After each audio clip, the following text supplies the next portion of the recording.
কামাল হোসেন, আপনি কি বলবেন যে এই যে সংবিধান সংস্কার নাকি সংশোধন, এই বিষয়ে এই যে একটা বিষয় নিয়ে দুই রাজনৈতিক জোটের মধ্যে আমরা যেটা দেখছি যে বিরোধী পক্ষ বলছে যে তারা সংবিধান সংস্কার চান, সংশোধন চান না, আর সরকার বলছে যে আমরা তো সংশোধনের কথাই বলে আসছিলাম, সংস্কারের কথা আমরা বলি নাই। যদিও বিরোধীদের পক্ষে বিরোধীরা আরেকটা কথা বলেন যে বিএনপি তাদের 31 দফায় প্রথম যেই দফাটা দিয়েছিল যে সংবিধান সংস্কার কমিশন গঠন করবে, সেটি থেকেও তারা দূরে সরে গিয়েছে।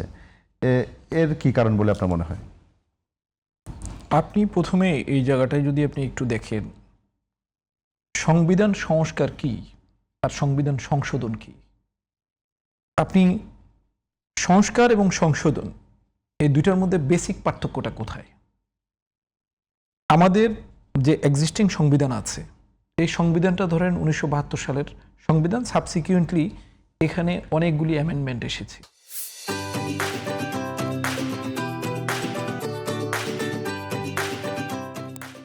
এই সংশোধনীটা কিভাবে হবে সেটাও কিন্তু আমাদের সংবিধান বলে দিয়েছে। এই সংবিধানের মধ্যে থেকেই আমরা সময়ের প্রয়োজনে আমরা অনেকগুলি সংশোধনী এনেছি এবং এই সংশোধনীটা আনার মাধ্যমে আমরা সংবিধানকে আলটিমেটলি আপডেট করেছি এবং ওই সময়কারে প্রিভেইলিং যে প্রবলেমগুলি আছে সে প্রবলেমগুলি আমরা কিন্তু সলভ করেছি। যেমন ধরেন আপনার আমাদের সংবিধানে কেয়ারটেকারের যে ইস্যুটা একটা সময় ছিল না, সেই বিরোধী জোট আন্দোলন করলো এবং দেয়ার আফটার 1996 সালে কেয়ারটেকারের প্রভিশন এখানে আনা হলো। তাহলে এটা কি সংস্কার না সংশোধন? সংশোধন হয়েছে। এখন সংশোধন বলতে যদি আপনি কোনো এক্সিস্টিং জিনিসকে বাতিল করাকে বোঝান তাহলে তো হবে না। সংযোজন, বিয়োজন, পরিমার্জন সব কিছু মিলেই সংশোধন। আর সংস্কারটা কি? বিষয় তো সেম। এখন আপনি সংবিধান সংস্কার করবেন, সংবিধানের কোন জায়গাটায় সংস্কার লাগবে আপনার সেটা আগে আইডেন্টিফাই করেন। আপনি ধরেন সংবিধানের মধ্যে রাষ্ট্রের যে কাঠামোর কথা বলা আছে, কি কি? Executive, legislature, judiciary. তাহলে আপনি এই তিনটা পার্টের কোন জায়গায় আপনার সংস্কার দরকার স্পেসিফিক করেন যে আমার এই জায়গাটাতে এই জিনিসটা থাকার কারণে আমি কিন্তু ফল পাচ্ছি না। এখন আপনি সেই জায়গাটা না বলে আপনার ঢালাওভাবে যে সংবিধান সংস্কার করতে হবে, তাহলে কোন জায়গাটায় সংস্কার করবেন বলেন? আপনি বিচার বিভাগের সংস্কার দরকার, নাকি এক্সিকিউটিভের সংস্কার দরকার, নাকি জুডিশিয়ারির সংস্কার, লেজিসলেচারের সংস্কার দরকার?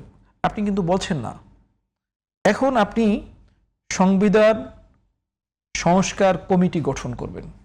এখন এই সংবিধান সংস্কার কমিটি যদি আপনি গঠন করতে চান, ওকে ফাইন।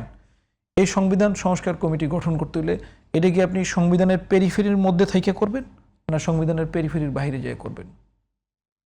আপনি যদি সংবিধানের পেরিফেরির মধ্যে থেকে করতে হয় তাহলে আপনার সংবিধানে যা বলা আছে তার বাইরে যেয়ে আপনার কিচ্ছু করার সুযোগ নেই। আর যদি আপনার সংবিধানের বাইরে যেতে চান তাহলে তো আপনি সংবিধানই মানছেন না। তো যদি আপনি সংবিধান নাই মানেন তাহলে এই সংবিধানের আন্ডারে আপনি ওত নিচ্ছেন, সে ওত কি আপনি ভায়োলেট করতে পারেন?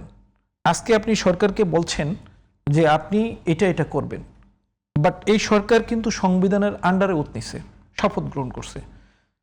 শপথ গ্রহণ করছে কি করার জন্য? To defend this constitution, to protect this constitution. তা এখন আমি এই ডিফেন্ড, প্রোটেক্ট এটা যদি আমি করি, আবার আমি যদি বলি যে এই সংবিধানের বাইরে যে আমি একটা কিছু করতে যাই, আমি নিজে ওতের ভায়োলেশন করছি না? Because of this reason you have to do each and everything within the periphery of the constitution. আমরা এই পেরিফেরির বাইরে শুরু করেছিলাম কখন? যখন কনস্টিটিউশন ছিল না তখন। ধরেন 1971 সালে আমাদের মহান মুক্তিযুদ্ধের পরে আমাদের কিন্তু কোনো সংবিধান ছিল না। তখন আমরা রাষ্ট্র চালানোর প্রয়োজনে আমরা একটা সংবিধান নিয়ে এসেছি। এই সংবিধানে আমরা যারা এই সংবিধান প্রণয়ন করেছেন তারা কিন্তু কেউ পার্লামেন্ট মেম্বার ছিলেন না। দিন সময় পাকিস্তানের ইস্ট পাকিস্তানের প্রাদেশিক সরকারের মেম্বার ছিলেন এবং পাকিস্তান পার্লামেন্টের মেম্বার। এদের সমন্বয়ে একটা গণপরিষদ এবং সেই গণপরিষদের আন্ডারেই কিন্তু আপনার এই সংবিধান প্রণয়ন যে কমিটি হলো তার মাধ্যমে আমরা সংবিধান, মানে তারা শূন্য থেকে শুরু করেছিল। শূন্য থেকে তো এরপরে আপনি যতগুলি কাজ করেছেন, অর্থাৎ সংবিধান সংশোধন করেছেন, আপনি কিন্তু সংবিধানের যেভাবে বলে দিয়েছে তার বাইরে আমরা যাওয়ার সুযোগ হয় নাই। এবং আমরা বলবো আজকে ওনারা যে ঘোলা পানিতে বলছে যে সংবিধান সংস্কার করতে হবে, সংবিধানকে এটা করতে হবে ওইটা করতে হবে, বাট আপনি যা করতে চান সেটা সংবিধানের বাউন্ডারির মধ্যে থেকে, সংবিধানে যেভাবে বলা আছে সেটার মধ্যে থেকে, যেটা জনগণের জন্য ভালো, দেশের জন্য ভালো, সেটাই করতে হবে। আমাদের প্রাইম মিনিস্টার জনাব তারেক রহমান উনি তো বলেছে সবার আগে বাংলাদেশ। এই যে সবার আগে বাংলাদেশ, এই যে স্লোগান, এটার মধ্যে কিন্তু সব সংস্কার নিহিত। কারণ এই বাংলাদেশকে সবার আগে প্রায়োরিটি দিতে গিয়ে আপনার যেখানে যতটুকু সংস্কার লাগে সেখানে ততটুকু করা হচ্ছে। আপনি ব্যক্তি জীবনে তারেক রহমান আজকে দেখেন, উনি রাস্তায় কিন্তু সে আগের মতো বিএপি প্রোটোকল নিয়ে রাস্তায় নামছেন না। উনি জনগণের সাথে মিশার চেষ্টা করছেন, জনগণের ভাষা বোঝার চেষ্টা করছেন।